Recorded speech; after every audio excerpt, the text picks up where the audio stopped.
Welcome to another episode of Burnout Banter.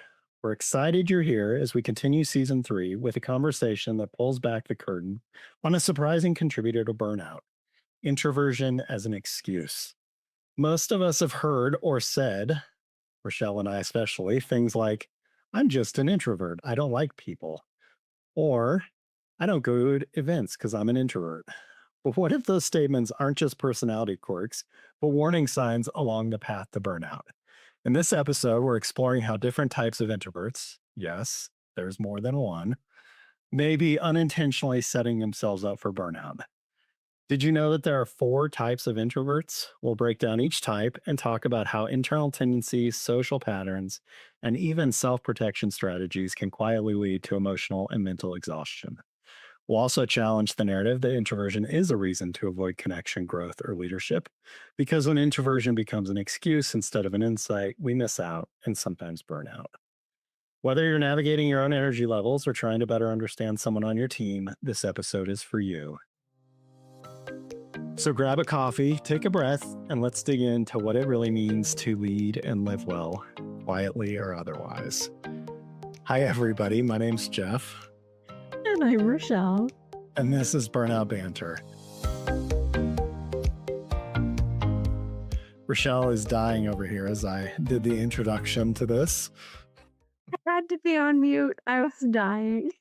What's making this so funny for you? I think that just little snide comments on that Rachelle and I are introverts. Like, yes, we are infamously introverts. Also, as you're reading through this, I'm going, oh no, Jeff's taking away all of my excuses to go like run and hide during conferences. Yeah, so I mean, this topic hits home for me. I remember sitting at dinner, and I think I even wrote a social media post about it. And my daughter was talking about how she's an introvert, and because she's an introvert, she can't do these things.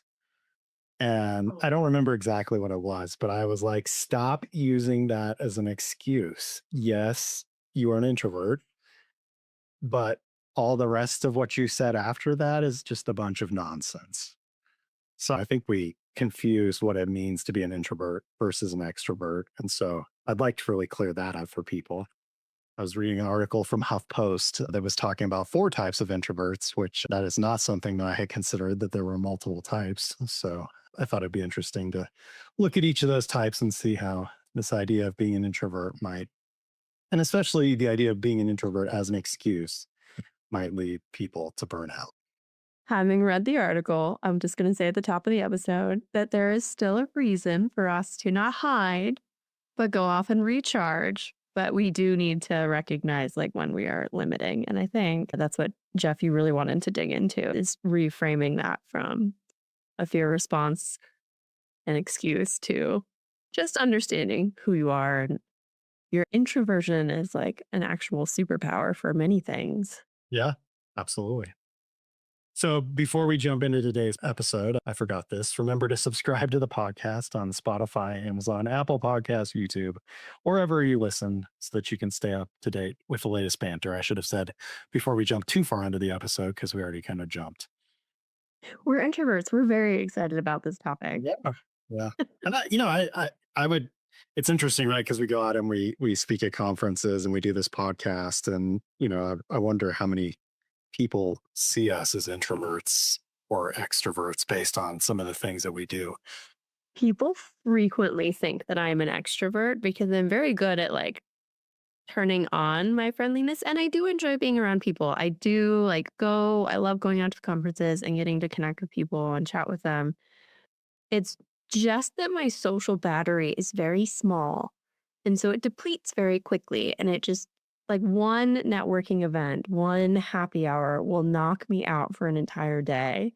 So having 3 straight days of them is a nightmare for me. And it's not that I don't love people, and it's not that I don't want to be around them and do these fun things. It's just that I need more time to recharge between them.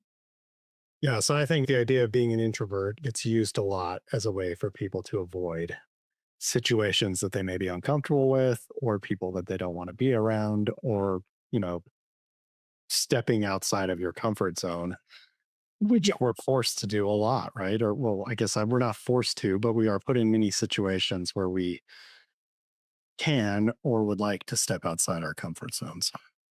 That's half of being human. Like anytime you walk out your front door, you can't control anything that's going on out there. So you're constantly, whether you go to the same grocery store at the same time every day, every week, something different can happen. Like there's so many variables that, yeah, it's scary, but you can't just hide away and say, like, oh, I don't do the people thing. And I know every single one of my friends is screaming at me for using that example because the grocery store is my most dreaded social interaction. But You would have looked at me yesterday at the grocery store. Then I was picking up a 12 pack of Coors Light from the beer aisle.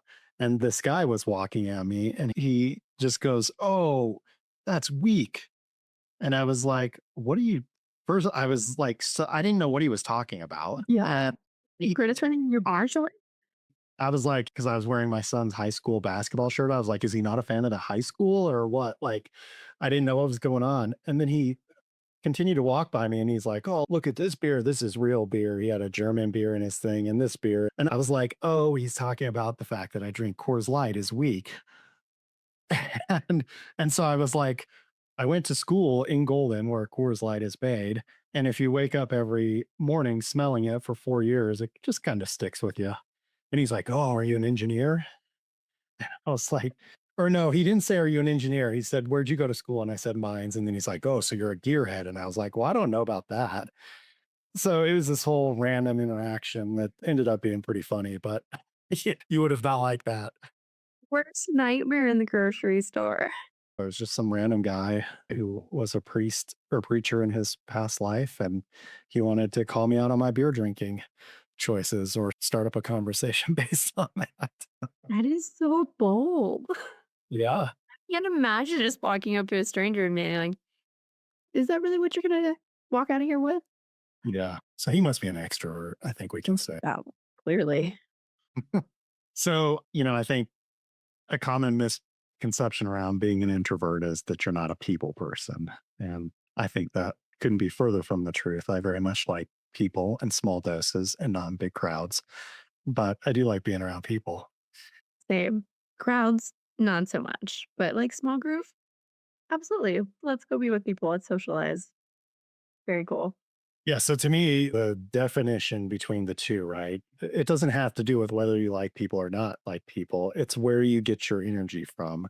So an introvert gets their energy from being alone with people, whereas an extrovert gets their energy from being around people. So if we're at a social function where we're networking, an extrovert is going to leave that very energized. An introvert is going to leave that very unenergized or tired. Like those social batteries.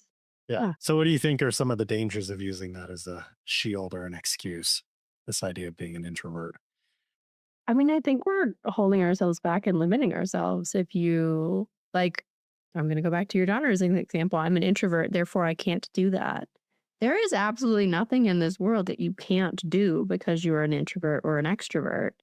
It might just be more difficult to you, or you might have to approach it differently, or you might need to plan and strategize for it beforehand in a different way. But you shouldn't be holding yourself back. I think that's a big, big danger for that. Yeah, I mean, I even think back to like, you and I met on LinkedIn, and I think the details have gotten fuzzy in our mind at this point. But We really have. I, one of us had to step outside of our comfort zone and say, "Hey, let's chat about this or let's have a conversation." And if we, an extrovert, I can't talk to strangers, stranger danger, and we wouldn't be doing this podcast or speaking or any of that stuff. So, That's true.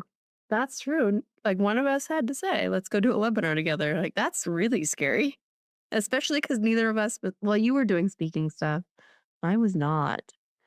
So yeah, I mean, how many people get new jobs, right? Through relationships that they make, whether they work at or meet them at a networking event or so I think it can be really limiting to just kind of use that as an excuse as to why you can't do something. I agree. And I think like notching it down a little bit, same thing in the workplace. I'm guilty of this. And I hear a lot of people do this as well, where introverts hold back in meetings because we're more thinking, we're quiet. we're processing things.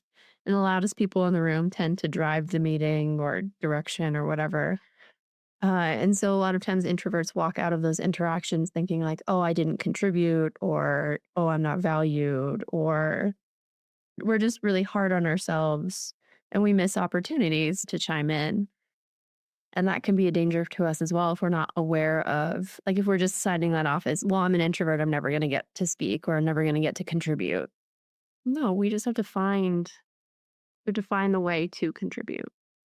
So, how does that impact burnout? Like, if somebody's an introvert and they are using it as an excuse, how do you think it affects them? I can think of a few ways. Using that example, that like work interaction, that's very heavy. So that's going to cause some stress that's going to build up, which, well, as we know, when stress builds up, it eventually leads to burnout. And we also did an entire episode on isolation and how bad that is for compounding burnout. And if you're an introvert and you're pulling back because you're an introvert, I'm putting that in air quotes as an excuse, and you're isolating, which again is going to compound your burnout. So I think it just puts us at higher risk, it seems like. Would you agree? Yeah. Yeah, I would agree. The other thing I see, so, for a while, right, working as an engineer, I worked out projects. You just kind of had your little piece. But as you progress in your career, people get to the point where they're either managing other people or you're put in a position where you're potentially having to go out and network with people or interact with leaders at other firms. And so I think if that becomes a part of your job, now it doesn't have to. We all have a choice, right? And whether that becomes part of our job. But if it does become part of our job and we're kind of fighting that by saying, no, I'm an introvert, every situation that we put ourselves in, like you said, becomes uber stressful. And I know, having been through this myself, that it can very much lead to like burnout of, I don't want to do this anymore. Like, I'm tired of putting myself in these situations. So I think if you don't understand what it means and are just kind of using the term as an excuse, then you're never really going to overcome that because you're going to be constantly fighting against it. And then at some point, you're going to get really tired of it. And maybe you don't go to the networking event. Maybe you don't go to the whatever where you had a chance to meet somebody who could bring you this great project or have a huge impact on your career or whatever. Yeah, you're masking the root cause. And if you're doing that, you're never going to be able to treat the root cause, which is just going to make things awful and worse in the long run. Curious how this is going to tie into our four types of introverts. Yeah. So let's first give credit. This article, I think the four types came from Dr. Jonathan Cheek, who's a psychology professor. I'm totally going to butcher this. Wellesley College. I don't think they're playing in March Madness right now. I'm not familiar with that college. They're not in my bracket. Your head. You wouldn't know that. I don't even know if that's in the United States. I think it is. Thank you, Dr. Cheek, for this. Yeah. So, four types of introverts. The first one is social introverts. So, this is somebody who prefers solitude or small groups, and their avoidance of big groups is not driven by anxiety. So, they Oh. prefer being around smaller groups of people or people they know. Okay. So they're not driven away from large groups because they're anxious about them. They're just making the choice to avoid the large group. Yeah. So, I think people that have this type of introversion, he said, are often mistaken for being antisocial, but it's not fear that's making them not be social. It's their personal preference for a smaller, intimate setting. It sounds to me like these introverts are a little bit more self aware. If they're already choosing those small groups over the large groups, they know that those large groups are going to wear them down. And so they're choosing settings that are not going to be as draining for them. I would agree with you. I think I'm this type of introvert, but the fear part trips me up a little bit because when I do go into big rooms where I don't know anybody, I do think there is some anxiety that shows up with that. So maybe I'll be a mix of two, but I do prefer being in a smaller social setting. My group of friends is 5 to 10 people. I don't have 100 friends. And I do think that's mostly by choice. Same. And I'm okay with that. Shout out to our 10 listeners between your friends and mine. Just kidding. Shout out to all of our listeners. What would put these social introverts who seem to be self aware, like, what would their burnout risk be specifically? I'm going to assume each of the introverts that we're talking about has like a particular type of risk and maybe they overlap, but Yeah. So I think people in this category can isolate themselves too much, right? And potentially miss out on people who may, you know, be a great relationship for them, or there might be some collaboration that can happen. So I think they can burn out from going into bigger group settings still. I know when I go into a big group setting, I do always look for the people that I know. yeah, a Because good time. I would rather hang out with the people that I know who I like than, try to meet somebody new. But I will say, like, going to my son's basketball games for the longest time, like my wife and I just kind of sit over on the side and don't really talk to anybody. But this past season, like we made some really great friends by getting ourselves out there and being social. So I think, you might miss out on opportunities like that when you're in those bigger settings. So I think burnout can come from still being put in settings where you don't know people. Oh, for sure. For sure. But if you're active, like if you walk into that big room and you immediately walk back out because it was too much, but you can't find like a small option, and yeah, you're missing a lot. Yeah, and what if you don't know anybody in that setting, right? Like it's really easy to go find the people you know, but I've been in rooms where I didn't know a single person also. And now, right, putting myself out there to meet new people is important. It is. I hate putting myself in that situation, but for whatever reason, the end of last year, I was like, you know what? There's a local like young leaders event. It was like NAOP and ULI and a bunch of like industry organizations teamed up and they had happy hour. And I was like, I'm going to go. I bet I'll know somebody there. I knew literally nobody in that room, which shocked me for one. But I found that just telling people when they were like, oh, we've never seen you here before. I'm like, yeah, I know I'm a super introvert. I don't get out of the house very often. That attached so many emotional support extroverts to me who walked me around the room. And eventually I found another introvert who was like, yeah, I kind of just came to support a friend here and they're off being extroverted and talking to someone. And so I made a new friend. It was great. It was Yeah, great. I love that term, Mm. an emotional support extrovert. Use that all the time. I do. I do. And I have emotional support extroverts lined up in advance as often as possible. But my emotional support extrovert for the night got really sick and couldn't attend with me. So I was solo. I was like, it'll be fine. I was. But Yeah. Do you think though that the idea of going, you and I do end up networking quite a bit when we go to conferences. So do you stress yourself out as you prepare to go into those situations? And if you do, may run burnout. I used to overthink it like crazy. Like, I would just imagine this large room full of a bunch of people talking, and it was almost like a nightmare, like a waking nightmare where I would just picture myself, like, walking up to a group of people and nobody would notice that I was there or let me jump in, and in my head, I'm just, like, trying to bounce between groups, and I can't get in, and I just feel awkward, and everybody's, like, aware of it, but yeah, since we've done so many of these now, and I know that's really not how it goes, it's gotten a lot easier. Like it just takes a lot of practice. And my good buddy Steven Alvarez actually has some really, really good networking for introverts tips, including like walk in, take a lap, take an inventory, walk out, go take a breather, pretend to take a phone call, go to the bathroom, whatever, and then try again. And I've been trying to use those more. And it's a lot easier. And I don't feel the more we do this, the more I practice and the more I learn what kind of buffer time I need to like build in. Like I'm pretty sure the first conference we ever did, I went to every single session. I went to every event. Like we did all of the things. And by the end of that, I needed a full weekend to just vegetate. But now I know, like I take an afternoon break or I take a longer lunch or I I build in time to recharge so I don't burn out knowing what my limits are. But I wouldn't have known until I had gone. So that was my perspective.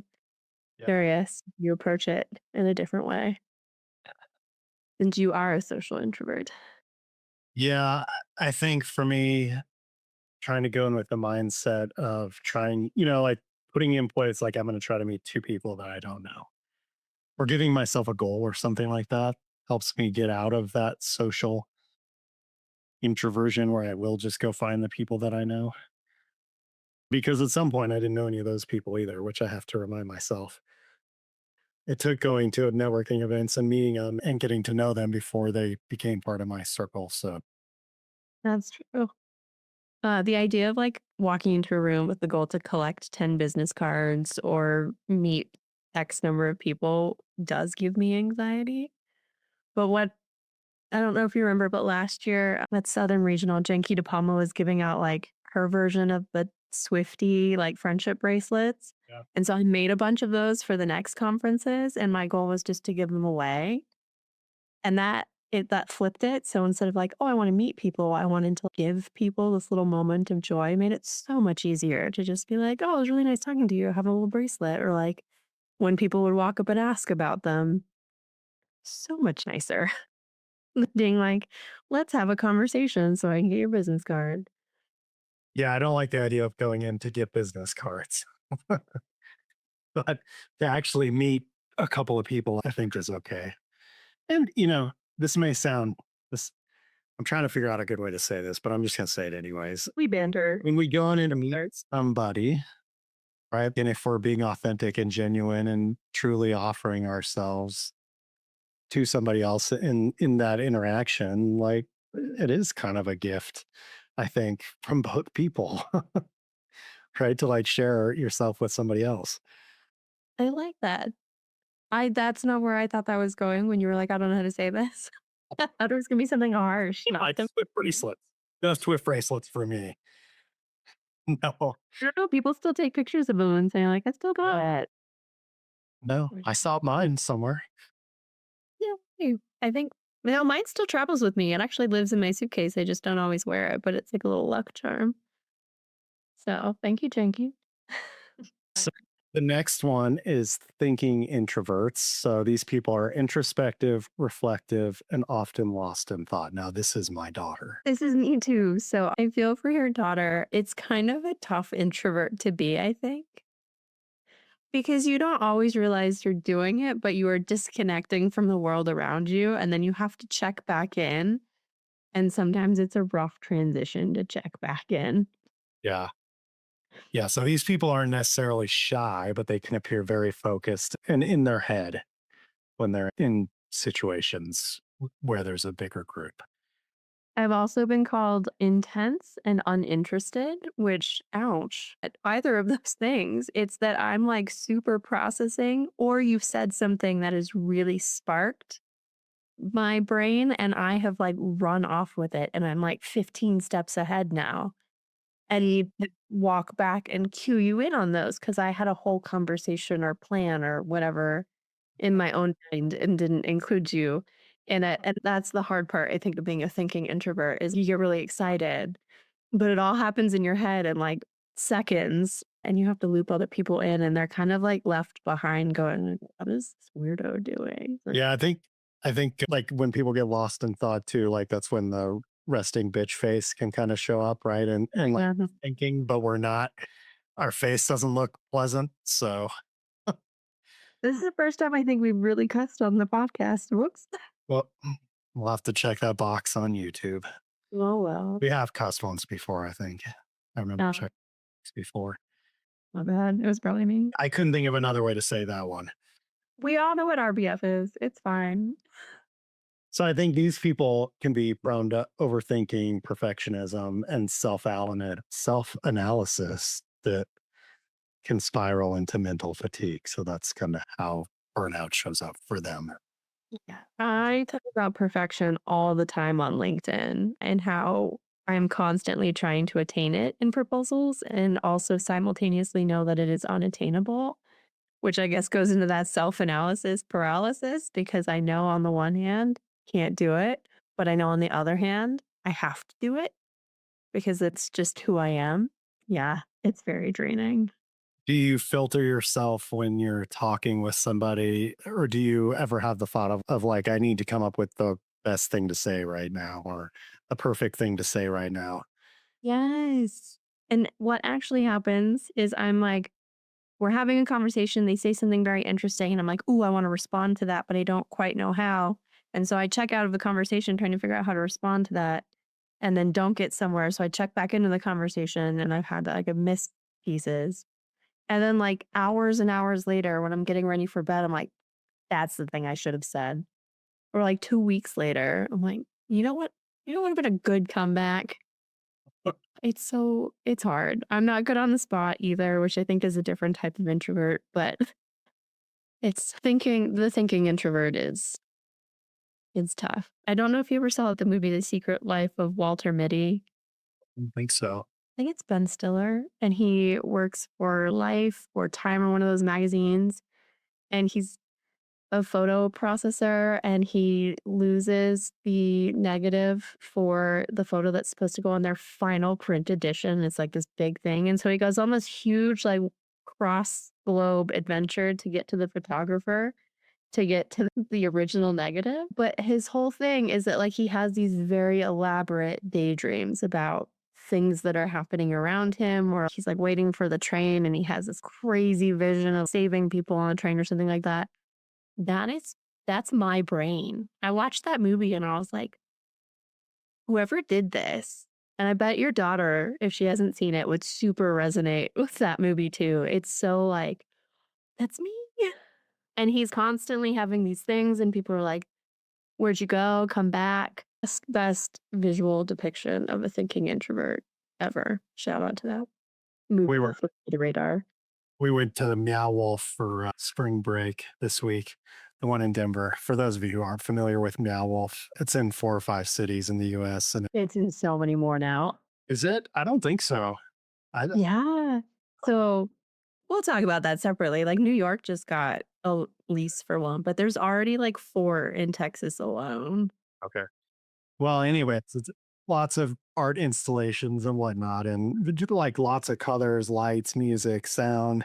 And my daughter was like, "This is my brain represented." Yes. Dang.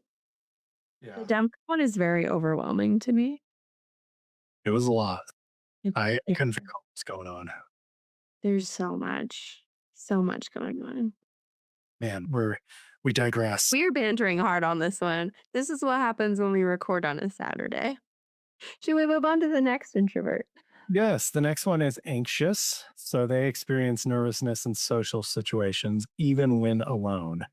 And it's mostly due to their own internal rumination. So they'll rehearse conversations, replay mistakes, or withdraw from the situation completely out of fear. So I don't think I have this much anxiety around being in social situations.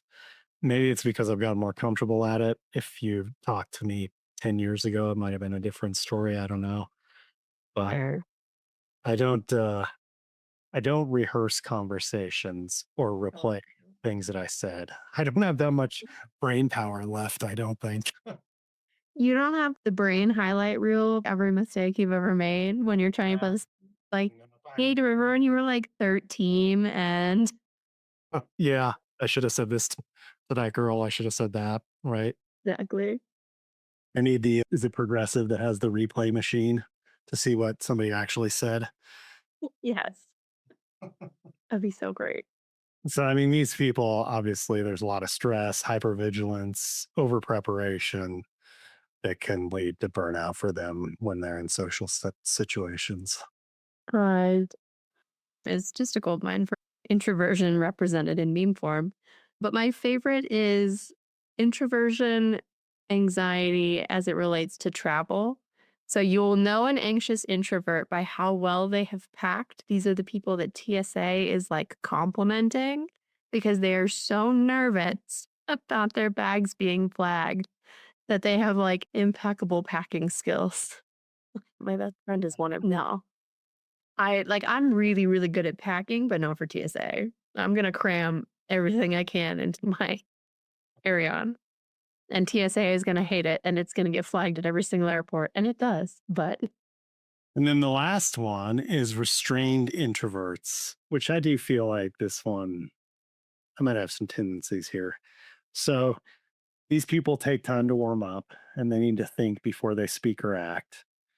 They appear calm, but may feel inner tension in high pressure or unstructured situations. I also feel a little bit like a restrained introvert, but I also struggle if this is actually a fourth type of introvert or if the other three will all have some sort of restrained tendencies. Like, I think we're all going to take a little bit of time to warm up to any situation.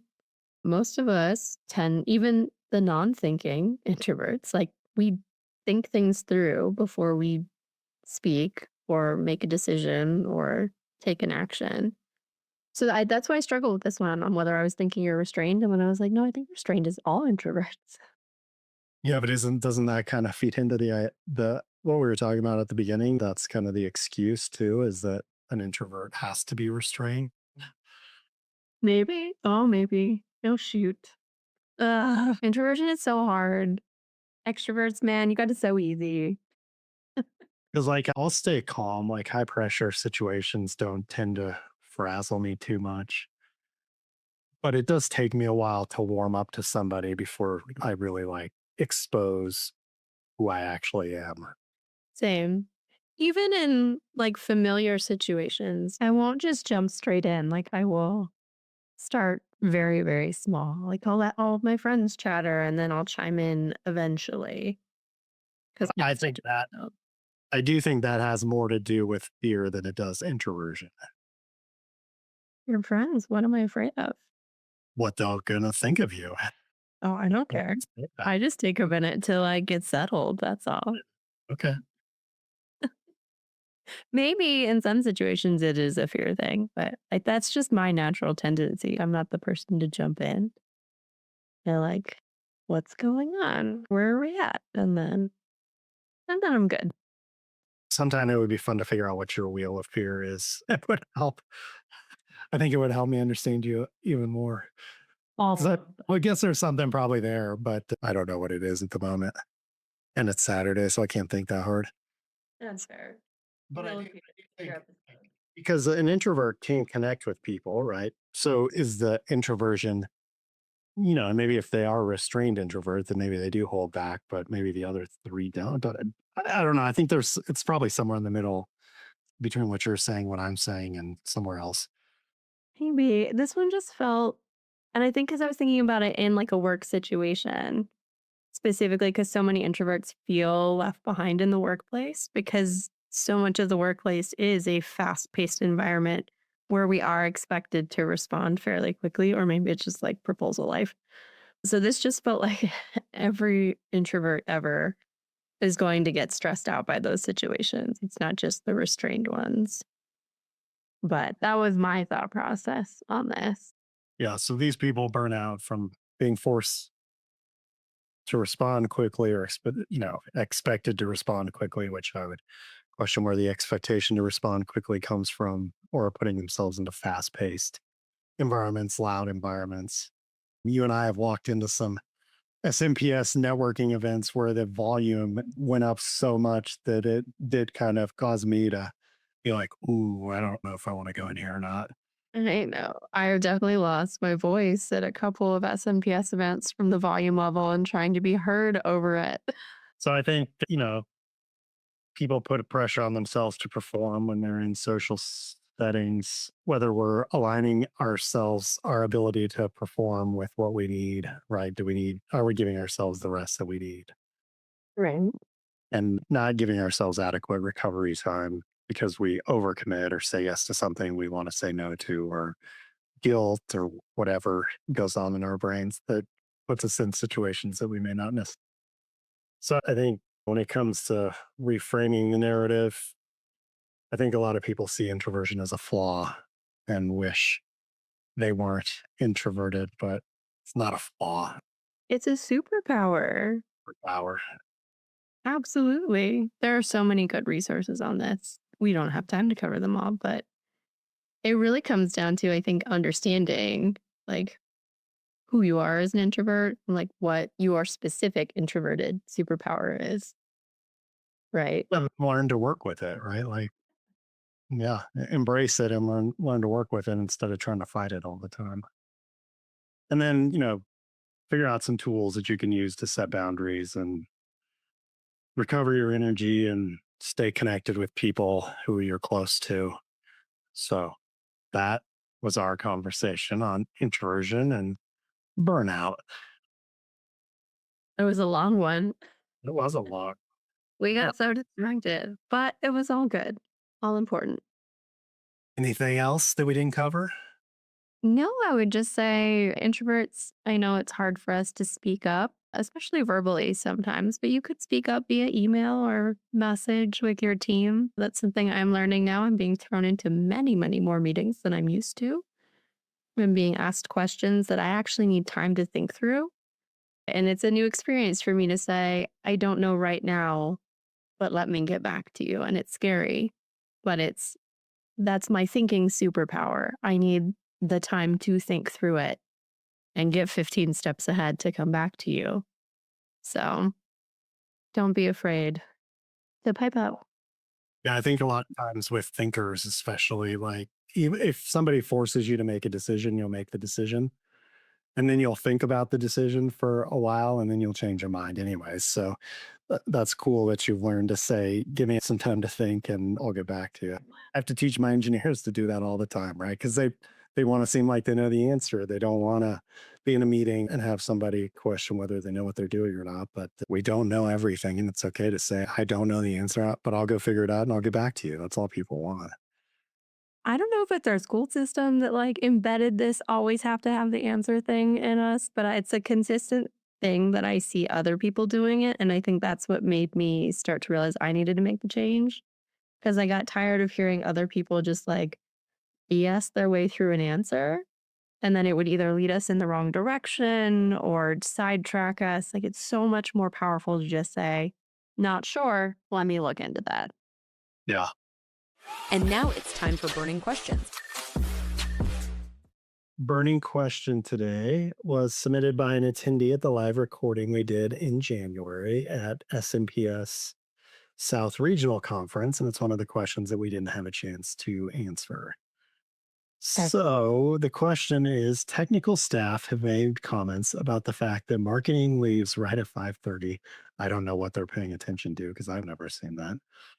Insinuating we are lazy even though we have never missed a deadline. How do we change their perspective?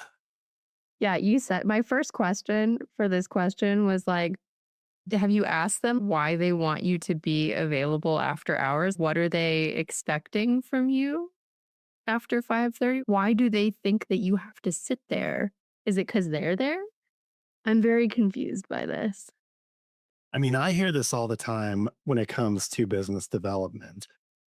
People, especially on the technical side of things, make comments all the time about, oh, they're just out playing golf and going to happy hours and having fun, blah, blah, blah. Playing with little friends. Yeah, playing with their friends, right? Which is a bunch of nonsense because the whole thing that we've talked about today is if they were to go and put themselves in those situations without having awareness about who they are and how they show up in those situations, they would burn out on it very quickly. And the fact that these other people are able to do that is pretty amazing as far as I'm concerned. Agreed. And the business doesn't function without it. So it's a different job than what you may or may not be doing at work, but that doesn't mean they're not doing work. Yeah, I mean, so the fact that marketing leaves right at 5:30, that's what I took. That's what jumped out to me because I think marketing works just as much as the rest of us do, if not more. That was my other. But are you staying with us when we're working late on a proposal? Like, I can count on one hand the number of times the PM or the lead technical on a proposal was with me when I was in the office at like 11 o'clock at night trying to get the thing wrapped up for the following morning. So, So obviously, this question triggered you and I quite a bit. I think now we've turned into venting or complaining mode. I don't think we're answering our question. I did write notes because I knew this one would do that to me. So I'm I, happy to let's hear what you think. go through those. So I had 3 points. Number one was to create ownership of work, not hours. Like set target goals and show progress towards those goals. For example, show the team the proposal schedule and percent of on-time deliverables within it. Run your proposal the way they run a project. See that you are meeting your deliverables and your milestones the same way that an engineering team or an architecture team will do theirs.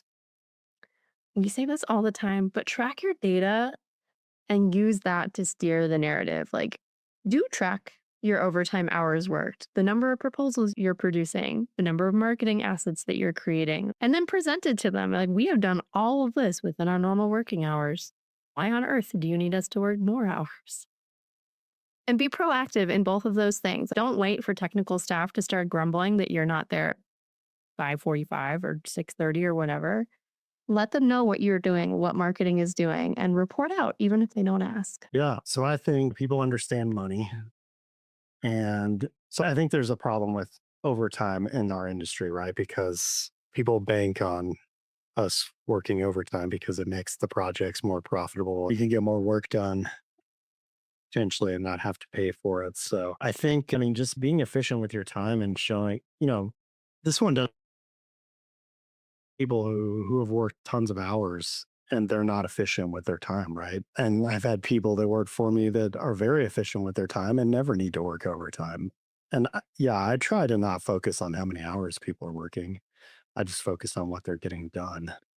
And if they're not working what they need to, that's going to show up at some point, right? If this group wasn't doing what they were supposed to be doing, they wouldn't be getting their proposals done and it would become clear very quickly. So maybe try explaining that to them.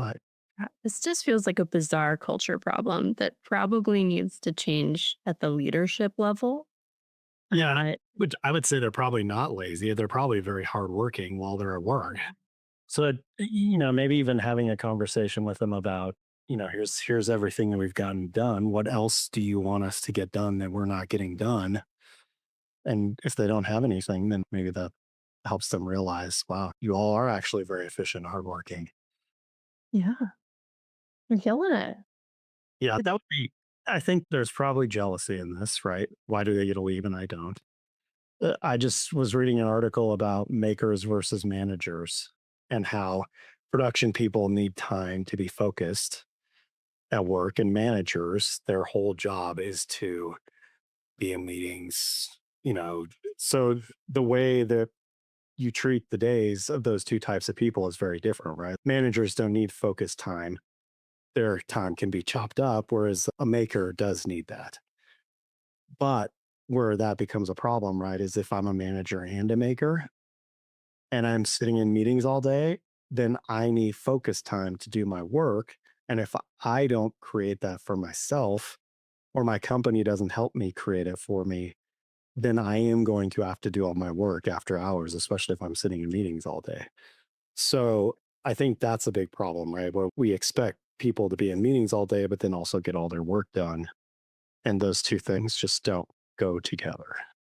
Right. So that could be what's going on here too.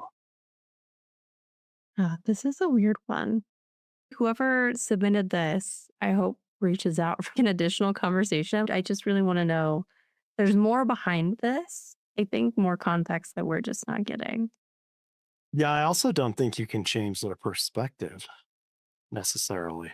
I don't think so. I think I just focus on how I'm going to show up and behave at work, and what other people think of that is what they think of it. I don't have any control over what they say or think. No. So, as long as I know I'm doing a good job and working hard and getting my work done, if somebody else disagrees with that, I guess we can have a conversation. And that's where I said I would go to them and be like, what am I not getting done that you want me to get done? Exactly. Exactly. Number one question. This has to do with the other person, though, not the marketers in this instance. This is a problem with the other person. Yeah, there's something going on with technical staff here. And I think it can be solved very, very quickly with that question of like, what do you expect from me after 5:30? Yeah. Oh. Yeah. Work doesn't mean I'm being effective or getting anything done either. Yeah. Yeah. Absolving the marketer on this one. This is Jeff and Rochelle's official ruling. You're fine. Well, friendly reminder to our listeners, if you have a burning question, you can email it to us at burnoutbanter@gmail.com. Please remember to like or subscribe to the podcast on Amazon, Spotify, Apple Podcasts, YouTube, or wherever you listen to an episode. Rochelle and I will be at SNPS Southwest Regional Conference in Park City, Utah in just a couple of weeks, April 9th to the 11th, and at the SNPS Northeast Regional Conference in Lancaster, Pennsylvania, closer to the end of April. And then I will also be talking about stress management for project managers at the PMI Mile High Conference in Denver on April 18th. Awesome. I will be talking about blowing up our workflows with AI at SMPS AECAI Out. in Washington, D.C. on May 1st and 2nd. Okay. Yeah. All right. Well, take care, everybody, and we'll see you next month. See you next month.